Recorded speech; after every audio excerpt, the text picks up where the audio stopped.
Ladies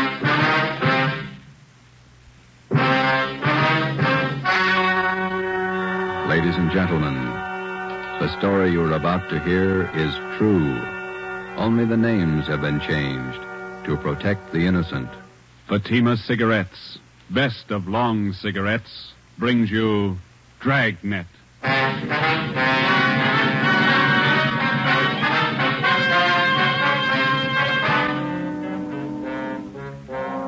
You're a detective sergeant. You're assigned to Juvenile Bureau. A rash of crimes has broken out in your city. Suspicion points to an organized gang of juveniles. Your job, stop them. If you want a long cigarette, smoke the best of long cigarettes. Smoke Fatima. It's the long cigarette that contains an essential ingredient of all the very popular cigarettes, Turkish tobacco. That's why you see the Turkish symbols on the attractive gold and yellow Fatima package. That's why Fatima has a much different, much better flavor and aroma than any other long cigarette. That's why Fatima doubles and redoubles its smokers. Yes, if you want a long cigarette, smoke the best of long cigarettes. Smoke Fatima. Dragnet, the documented drama of an actual crime. For the next 30 minutes, in cooperation with the Los Angeles Police Department, you will travel step by step on the side of the law through an actual case from official police files. From beginning to end, from crime to punishment, Dragnet is the story of your police force in action. It was Sunday, March 27th. It was windy in Los Angeles. We were working a night watch out of Georgia Street Juvenile Bureau. My partner's Ben Romero. The boss is Ed Backstrand, chief of detectives. My name's Friday. I was on the way up from the Juvenile Bureau, and it was 11:25 p.m. when I got to the receiving hospital, room 5, the treatment room. Everything happens on Sunday nights, eh, Joe? Yeah. How's the kid making out, Doc? The one arm is cut up badly. Nothing fatal, though. How'd it happen? That's what I'd like to find out. Can I talk to him? If you want, don't press him, though. He's had a bad shock. All right.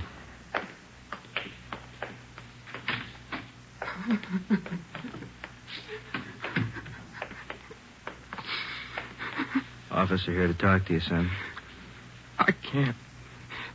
Tell him I can't talk, please. Just a few routine questions, son. You're going to have to answer them sooner or later. Please, can't you see what's happened already? I can't tell you anything. Jack Monroe, is that your real name? Yeah, How old are you? I'll be 16 next July. Where do you live? I can't tell you. You know that. Now, let me alone, will you? Let me alone. You've been running around with that gang of kids on Spring Street, haven't you? The big timers, isn't that what they call themselves? I don't know anything about it. Believe me, I can't talk. You tipped us off about the burglary they were going to pull tonight. Is that where they knifed you? Look, will you believe me? I can't tell you anything. Not anything, please. He's still shaky, Joe. All right, Doc. Well, Jack, we'll talk about it later when you feel better. You see what they've done to me already? They said next time they'd kill me.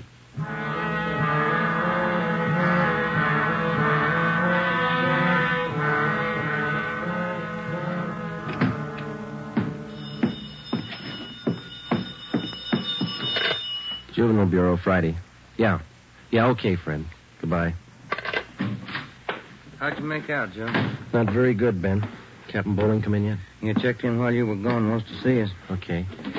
The kid tell you who knifed him? No, I scared him good. He wouldn't tell me a thing. You get a line on the boy's parents, Friday? I got a hold of his father. He's on his way in. How's the boy? Bad knife wounds. Nothing fatal. You know the boy? Not till this afternoon, Captain. He tipped us off about a burglary a gang of young kids were supposed to pull tonight. Did it go through? No, but 2 hours ago, this Monroe kid was found in a vacant lot down on Olympic, cut up pretty bad. The gang must have pegged him. How long is it going to take you to break that up? Well, we're just starting to get a line on him, Bob. Must be nearly 100 in that gang. And every one of them working hard.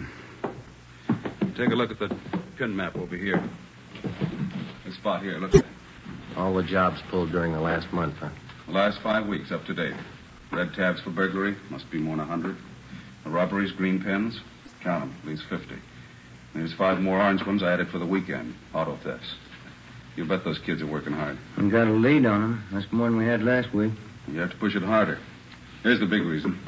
This line of pins, down in black. Purse snatchings. Purse snatching and rape, 26 of them in the past 5 weeks. They're pretty well concentrated in one area here. That's right. Now, what's the lead you're working on? It's right there on the pin map, Captain. Huh? Well, these 2 blocks here, Bob, where Franco Alley intersects Spring Street. Well, what about it? Well, it's the only clear area for a dozen blocks around. There's not a colored pin on it, you see? Yeah. Now, all the rest of the pins, the robberies, burglaries, attacks, they all seem to branch out from this same spot right here in definite patterns. Franco Alley and Spring Street. You figure that's the focal point for the gang? Well, it's got all the marks. For instance? Well, we've been checking that neighborhood for a week. We got it narrowed down to one place. Right on the corner of Franco and Spring. What is it? It's a soda fountain. It's pretty typical.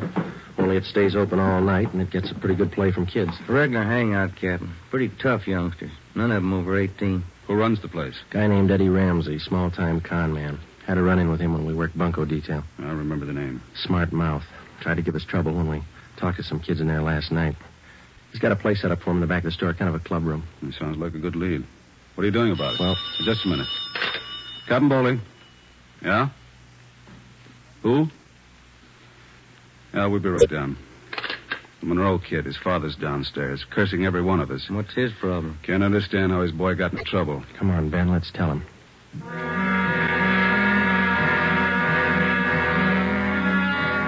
What kind of a city do we have when we can't allow our children out on the street without being stabbed or shot? What's our great police force doing when this is going on? I'd like an answer if you got one. I demand an answer. We got an answer for you, Mr. Monroe. Will you sit down? My boy's lying in there in that hospital bed, cut to pieces. What did you do to prevent it? Tell me. You tell us, Mr. Monroe. What'd you do to prevent it? I'm no cop. That's your job. I pay my taxes and I help pay your salary. We look out for your kids, but we don't raise them. That's What are you your talking job. about? Just a minute, Mr. Monroe. Answer me this. How old is your son, Jack? He's 16, I think. Why? You know what he does with his spare time? Where he spends his nights? Of course I do. He's at home. Some nights he goes to the library. Then you don't know much about your son, Mr. Monroe. For the past month, 4 nights out of 5, he's been hanging around with a gang down at a soda fountain on Spring Street. He's down there as late as 2 a.m. He says he goes to the library. How do I know? I'm a busy man. Did you know that your son is mixed up with that gang? He's not mixed up with a gang. A bunch of small-time thieves, but they're growing. They started with purse snatching, breaking in parked cars, burglarizing candy stores. You don't know what you're talking Wait a about. minute, please.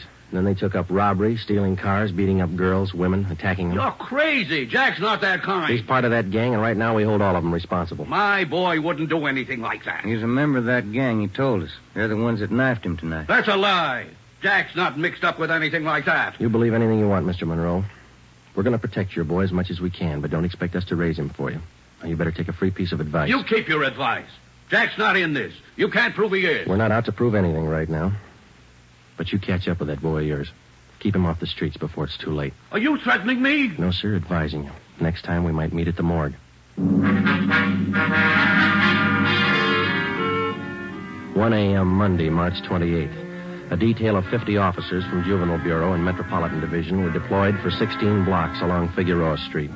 At 5 minutes past 1, they started to move south over an appointed area.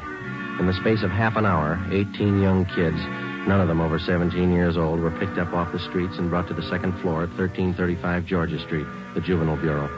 4 of the youngsters were girls. At 1:45 a.m., Ben and I checked the soda fountain on the corner of Franco Alley and Spring Street.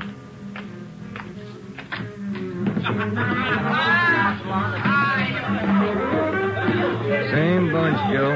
Business as usual. Yeah, come on. Hey, Teddy, the Bulls. They're back again. Same guys.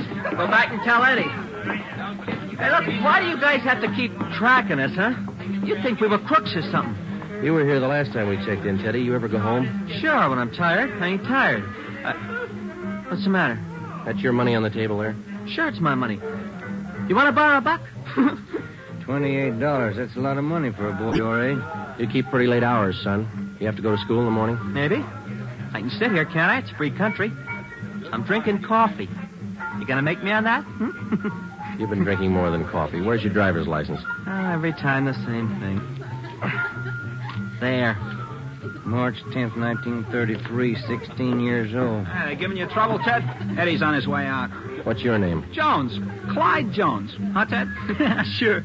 He's got money, too. Rich family. You can save the smart talk, boys. Any of your pals in the back room? What's the trouble now, Sergeant? How many times a week do we get a checkup? Go ahead, Eddie. Read them off. We told you the last time, Ramsey. Clean up your place here or we'll ride your back till you do. I told you the last time, Sergeant, there's nothing wrong with my place. It's almost 2 o'clock in the morning. You got a dozen underage kids hanging around here doing nothing. Some of them have been drinking. Schoolboys. Better to have them in here than hanging around outside in the street. I keep an eye on them. You're not the guardian, Ramsey. This time of night, they've got no business in here or on the street alone. That's your opinion, huh? That's the law, Ramsey.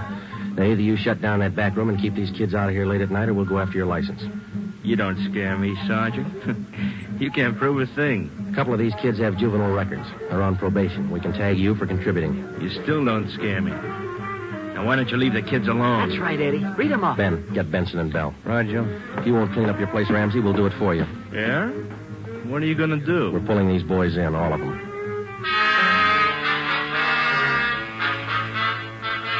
2:25 a.m. Monday, March 28th. The Dragnet operation had netted 30 juveniles, 26 boys, 4 girls. 24 of the children were between the ages of 16 and 17. They were lodged in the assembly room at the Georgia Street Juvenile Bureau. The other half dozen were 13 and 15-year-olds. They were taken to the juvenile hall at 1369 Henry Street. At 2:43 a.m., we met with Captain Bowling. They're all checked in, 30 of them. All right, in the morning we filed petitions to have every one of these cases brought to the attention of the juvenile court. Make a note of it. Okay, Bob. For the kids with records, ask for detention from the probation department. Right. We'll call their parents in the morning. Call them now. They've got some explaining to do. By 6 a.m., all but 3 of the children's parents had shown up. To most of them, it was nothing new. Their kids had been there before. They'd be there again. They took the lecture from the juvenile officers calmly. As long as it didn't mean trouble for them, they wouldn't worry. When they got their children home, they would reprimand them, not for running the streets, but for being picked up by the police. Ben and I had seen the cycle of the young criminals start before, 100 times over. It had a lot of different endings, most of them sour. During the next week that followed, we booked an average of a dozen juvenile delinquents every night. The clampdown continued, so did the crime wave. 10 burglaries, 4 robberies, 8 car thefts, 6 person etchings, 3 assaults on women. 1 week's work. Picked up a new angle on Ramsey today, Captain. He might be fencing for the game. Who gave you the tip-off? One of our informants. Ramsey's brother lives out in the valley. He's supposed to be pushing this stuff. You check him out? Yeah, couldn't get a thing on him. Well, it might explain what attracts the kids to that soda fountain. It explains those $20 bills the kids are flashing. They steal and rob, and then they sell the loot to Ramsey for nothing. Another thing. Ramsey keeps his place open all night, and there's no reason to. He doesn't get that much trade. It's only from the young gang that hangs around there. You question the kids.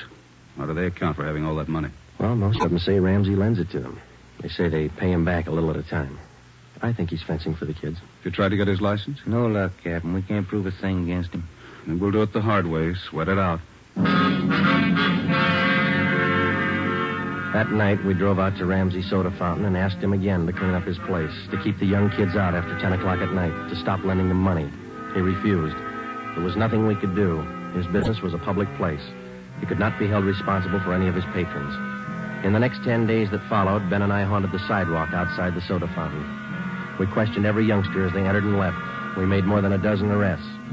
Many of the kids had been drinking heavily. We found some of them under the influence of narcotics. But Ramsey was still in the clear. The crime wave continued sporadically. Ben and I waited for our chance. It was a long time coming. Thursday, April 14th. We had dinner at Johnny Cokin's place, and it was 10:35 p.m. when we checked back in at the office. Hot shot. Grab it, Joe. Yeah. A terminal on Market Street, a 459 and shooting. A terminal on Market Street, a 459. Let's go.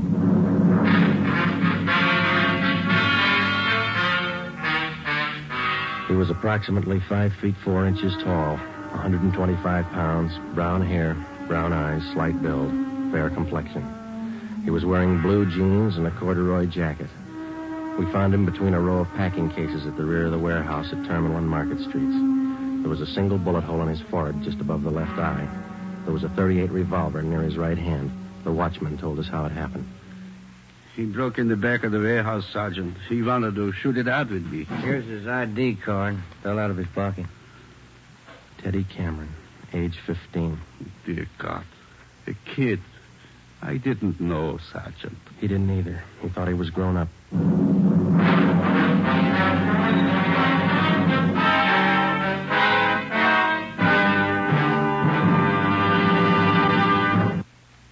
You are listening to Dragnet for the solution to an actual case from official police files. Now, here's the solution to many of your Christmas shopping problems. If your friends smoke a long cigarette, give the best of long cigarettes. Give Fatima, and all is well. Fatima. The long cigarette that contains an essential ingredient of all the very popular cigarettes, Turkish tobacco. Give Fatima, and all is well. Fatima. The cigarette that has a much different, much better flavor and aroma than any other long cigarette. Give Fatima, and all is well. Fatima. The cigarette that has doubled and redoubled in popularity. Here are the authentic reports. New York Division. Fatima sales up 132%. Chicago Division. Fatima sales up 453%. Los Angeles Division. Fatima sales up 545%. More and more smokers agree Fatima is the best of long cigarettes. So enjoy Fatima yourself and give Fatima for Christmas in the attractive golden yellow carton. Everyone who smokes Fatima says that this great new long cigarette is the best of all long cigarettes.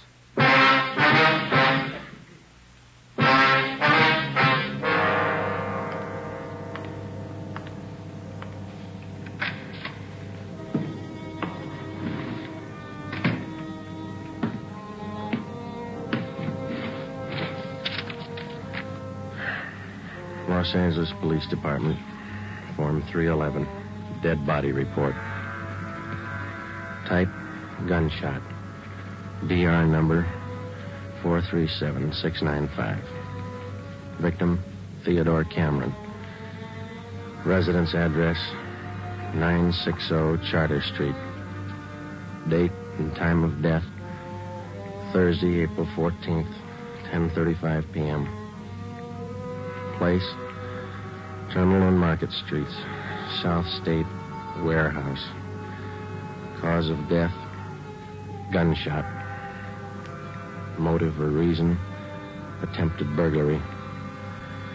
Time discovered, 10:40 p.m. Removed to County Morgue. Discovered by Carl Hyba, night watchman. Identified by Barbara Cameron, sister. Description of victim, male, Caucasian, age 15, height, weight, so-and-so, occupation, student, descent, English, and was a witness, signed Joe Friday, serial number 2288, age 15.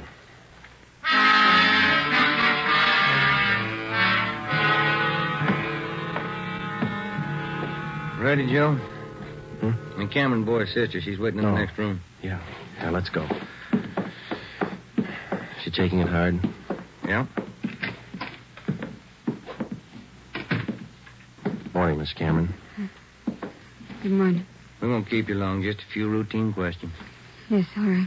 Miss Cameron, how many are there in your family? There were three of us. Teddy, Mike, and me. Mother and father are dead.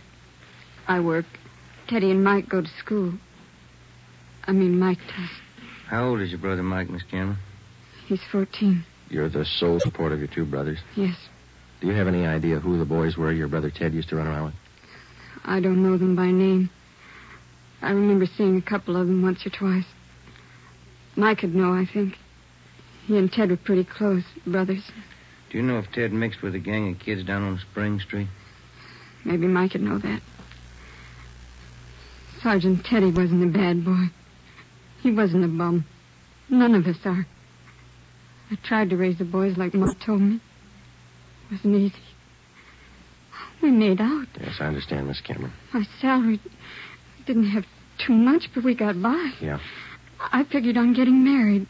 I'm 31. It'd be good for the boys, especially Teddy. He's dead, isn't he? Yeah. I couldn't be in two places at once. Hold a job and watch the kids.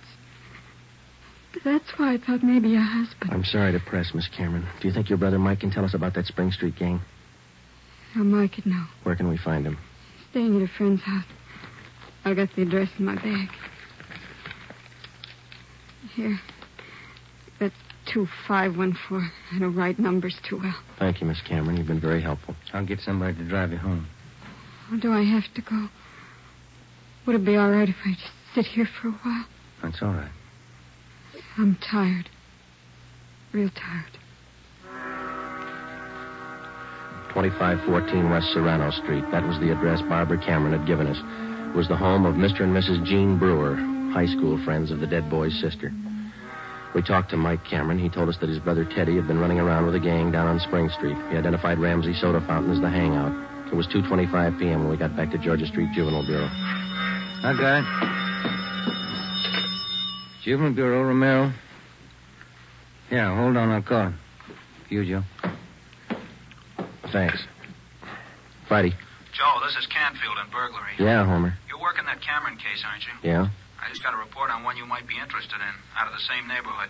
Distillery prowl. What do you got on it? Looks like a juvenile M.O. They got away with 7 cases of Scotch whiskey. Expensive stuff. Okay, we'll hop on it. Bubeck Warehouse, Crocker at 7th. Miss Elizabeth Rice was the auditor in charge at the Bubeck Warehouse. We located her on the mezzanine office row. It was her job to keep a running inventory on all incoming and outgoing liquor stock. She knew her job well. As you know, Sergeant Friday, each and every bottle of distilled spirits carries a United States Internal Revenue stamp. Yes, ma'am. Each stamp carries a serial number together with the name of the firm to whom the stamps are issued. Well, Miss Rice, in the stuff that's missing, the stamp on each bottle carries the case number. Is that right? That's right. Now, what did I tell you? Oh, yes, I have it right here. 7 cases of high-grade blended Scotch whiskey. Now, I have a bottle identical to those in the missing cases. Yes, I see. Now, if you'll just look here. Yes, ma'am. The number on this stamp here, 368-227-9956, followed by the firm name. Could you give us the numbers of the stolen cases? Now, I have them typed out for you right here. 7 cases, 12 bottles to the case, Canada Dry Incorporated, 4 of the red label and 3 of the black label, Johnny Walker. All right, thank you very much, Miss Rice. And you think that this might be a juvenile case, Sergeant? Yes, ma'am, we do. 7 cases, that's close to $600, isn't it? We've lost a great deal more than that, Sergeant. The insurance company makes up for the liquor loss. Yes, ma'am. Those youngsters, who makes up for them? Ben and I left the Bubeck Warehouse with a list of serial numbers of the 7 cases of stolen liquor. We headed back for the Juvenile Bureau. We figured that there was a strong possibility that the Spring Street gang was responsible for the warehouse liquor theft. How were they disposing of the stolen property? That was the key question we had to answer. Ben and I had a hunch and a tip from an informant that the young gang was operating under the guidance of a fence, a man or woman whose job it is to dispose of stolen property. The gang members were close to Ramsey at the soda fountain. Ramsey was the logical suspect. All right, now suppose they did steal the liquor. Suppose Ramsey's a fence. What's he done with the stuff? I don't think he's turned it this fast, if he's turned it at all. He wouldn't keep it at the soda fountain, no liquor license. And we've been around too much. He wouldn't keep it in his house. He lives in the rear of the fountain. It's too hot. Only leaves one other location that we know about. His brother's place in the valley. It was 5 minutes to 10 when we turned left off Ventura Boulevard onto Sepulveda. Ramsey's brother had a small farm about a mile and a half off the highway. It was a modest white frame house planted squarely in the center of an acre of ground. An unpaved driveway led off to the left of the house to the garage. Pull up here, huh? Yeah, okay. Yeah, it looks kind of quiet, no lights. Let's go.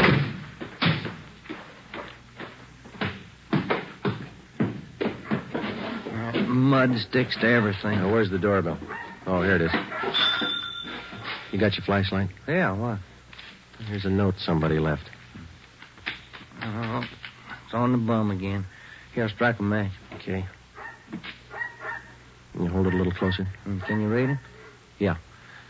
Harry, wife and I have gone to the drive-in theater. Before you put the truck away, get 3... Can you hold that match closer? Oh, now, wait a minute. Yeah.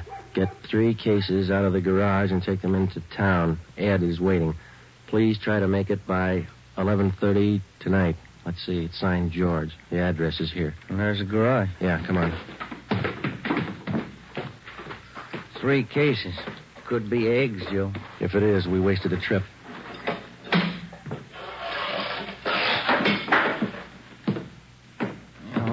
some matches, Joe. All right, here, use mine. What was that? Checking. Come on. See anything? No.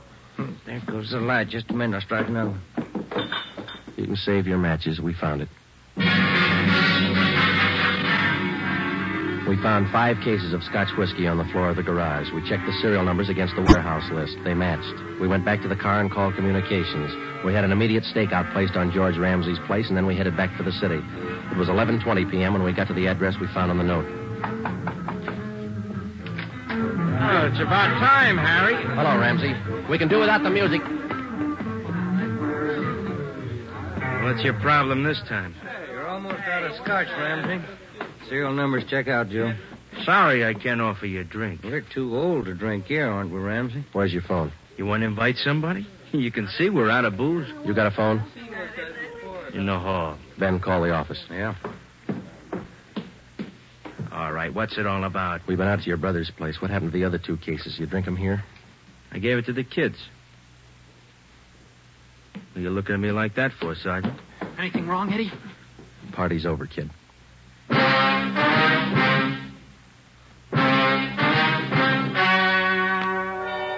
The story you have just heard was true. Only the names were changed to protect the innocent. On June 5th, 1949, trial was held in Superior Court, Department 74, City and County of Los Angeles, State of California. In a moment, the results of that trial. Earlier tonight, you heard the reports of amazing increases in Fatima smokers from New York to Los Angeles. Yes, all over the country, Fatima is doubling and redoubling its sales. And here's reason 1. Fatima is the long cigarette that contains an essential ingredient of all the very popular cigarettes, Turkish tobacco. Reason 2. Fatima has a much different, much better flavor and aroma than any other long cigarette. Reason 3. To millions of smokers, the name Fatima has always stood for the best in cigarette quality. Smoke Fatima, the best of all long cigarettes.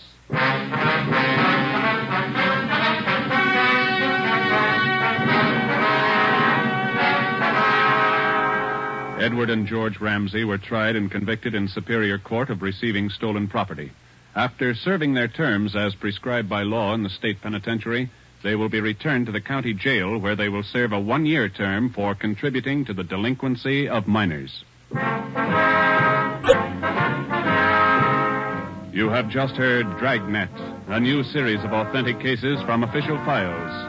Technical advice for Dragnet comes from the Office of Acting Chief of Police, W.A. Wharton, Los Angeles Police Department.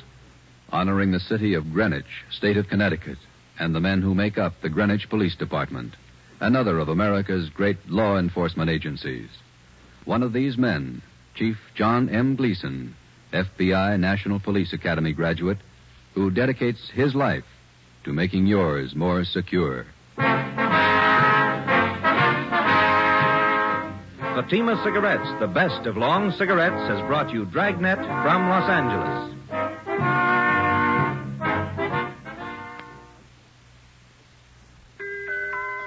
This Christmas, give the gift that makes every pipe smoker happy. A Christmas humidor of mellow Granger. Granger is made just for pipes by the tried and true Wellman method. Rough cut to smoke mild and cool, and humidor packed to stay ever fresh.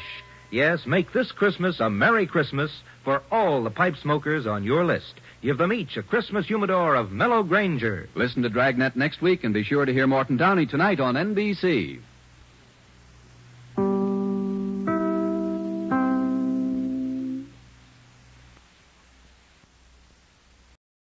Why Fatima has a much different, much better flavor and aroma than any other long cigarette. That's why Fatima doubles and redoubles its smokers. Yes, if you want a long cigarette, smoke the best of long cigarettes. Smoke Fatima. Dragnet, the documented drama of an actual crime. For the next 30 minutes, in cooperation with the Los Angeles Police Department, you will travel step by step on the side of the law through an actual case from official police files. From beginning to end, from crime to punishment, Dragnet is the story of your police force in action. It was Sunday, March 27th. It was windy in Los Angeles. We were working a night watch out of Georgia Street Juvenile Bureau. My partner's Ben Romero. The boss is Ed Backstrand, chief of detectives. My name's Friday. I was on the way up from the Juvenile Bureau, and it was 11:25 p.m. when I got to the receiving hospital, room 5, the treatment room. Everything happens on Sunday nights, huh, Joe?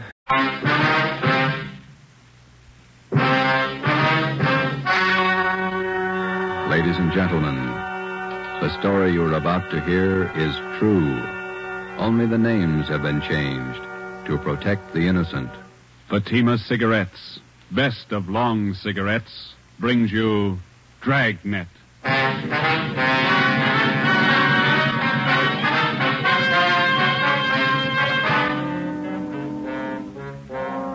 You're a detective sergeant. You're assigned to Juvenile Bureau. A rash of crimes has broken out in your city. Suspicion points to an organized gang of juveniles. Your job, stop them. If you want a long cigarette, smoke the best of long cigarettes. Smoke Fatima. It's the long cigarette that contains an essential ingredient of all the very popular cigarettes, Turkish tobacco. That's why you see the Turkish symbols on the attractive gold and yellow Fatima package. That's why... Yeah. How's the kid making out, Doc? The one arm is cut up badly. Nothing fatal, though. How'd it happen? That's what I'd like to find out. Can I talk to him? If you want. Don't press him, though. He's had a bad shot. All right.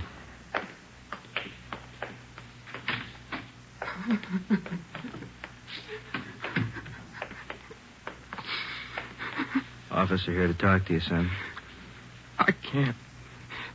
Tell him I can't talk, please. Just a few routine questions, son. You're going to have to answer them sooner or later. Please, can't you see what's happened already? I can't tell you anything. Jack Monroe, is that your real name? Yeah. How old are you? I'll be 16 next July. Where do you live? I can't tell you. You know that. Now, let me alone, will you? Let me alone. You've been running around with that gang of kids on Spring Street, haven't you? The big timers, isn't that what they call themselves? I don't know anything about it. Believe me, I can't talk. You tipped us off about the burglary they were going to pull tonight. Is that where they knifed you?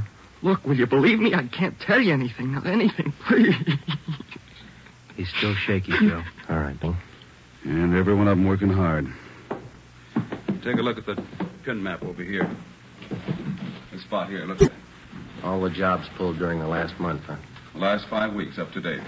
Red tabs for burglary, must be more than 100. The robberies, green pens, count them, at least 50. There's 5 more orange ones I added for the weekend, auto thefts.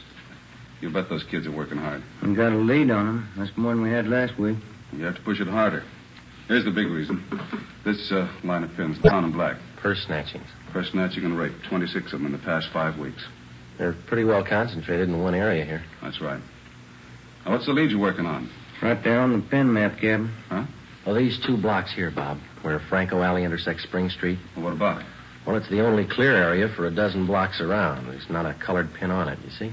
Yeah.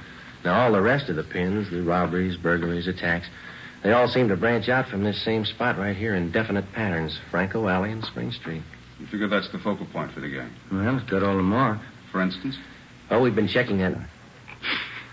Well, Jack, we'll talk about it later when you feel better. You see what they've done to me already? They said next time they'd kill me.